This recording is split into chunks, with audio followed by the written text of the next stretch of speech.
Qu'est-ce que la nuit du destin, aussi appelée la nuit du décret? C'est ce que nous allons découvrir en nous basant sur l'exégèse de l'imam Ibn Kathir, qu'Allah lui fasse miséricorde, de la sourate 97, la sourate Al-Qadr, la sourate Le Destin, Inch'Allah. Assalamu alaikum wa rahmatullahi wa barakatuh. Alhamdulillahi wahdah, wassalatu wassalamu ala man la nabiyya ba'dah, amma ba'd. Allah Ta'ala dit dans la sourate 97, sourate Al-Qadr, Bismillahirrahmanirrahim. Inna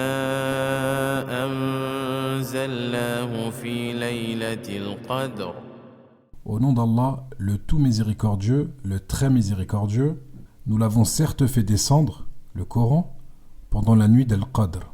Allah subhanahu wa ta'ala informe du fait qu'il a fait descendre le Coran la nuit du destin, aussi appelée la nuit du décret, qui est la nuit bénie concernant laquelle Allah Azza wa Jal dit « Shahru Ramadan alladhi unzila fihi al-Qur'an » le mois de Ramadan au cours duquel le Coran a été révélé. Au verset 185 de Surat al-Baqarah, Surat la vache. Allah fit descendre le Coran en une seule fois depuis la table gardée jusqu'au ciel le plus proche de la terre. Puis il fut révélé progressivement au messager d'Allah sallallahu alayhi wa sallam en fonction des événements pendant 23 ans.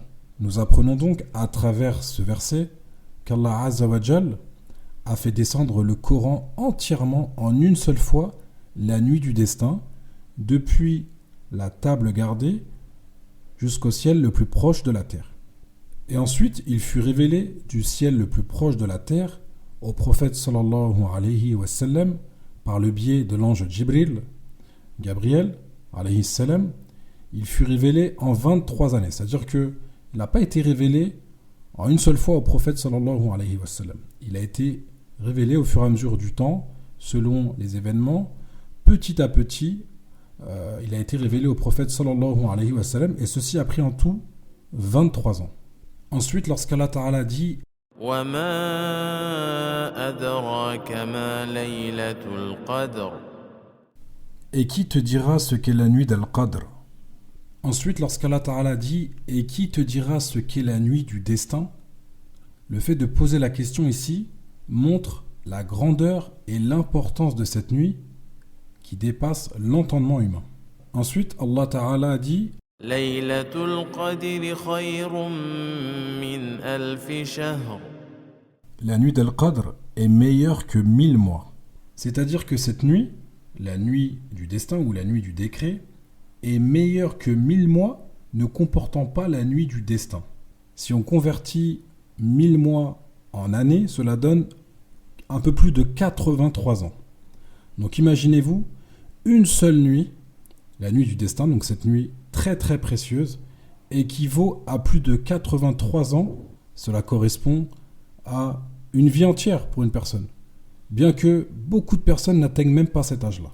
Réalisez donc la valeur de cette nuit qui est meilleure que 1000 mois, ce qui correspond à plus de 83 ans. Donc on se doit durant cette nuit de profiter au maximum en effectuant de nombreuses adorations comme la prière, la lecture du Coran et autres dhikr, faire des invocations et faire d'autres adorations.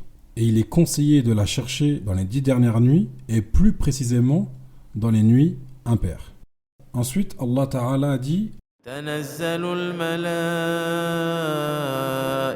war-ruhu fiha bi'izni rabbihim min kulli amr. Durant celle-ci descendent les anges ainsi que l'esprit par permission de leur Seigneur pour tout ordre, dans une traduction relative du sens du verset. Comme l'explique l'imam Ibn Kathir, qu'Allah lui fasse miséricorde, durant cette nuit, la descente des anges se multiplie en raison de sa grande bénédiction. Les anges descendent avec la bénédiction et la miséricorde, de même qu'ils descendent lors de la récitation du Coran, qu'ils entourent de leurs ailes les cercles de mention d'Allah, les cercles où les gens mentionnent et évoquent Allah Azza wa Jal, et étendent leurs ailes par respect devant celui qui recherche la science avec sincérité.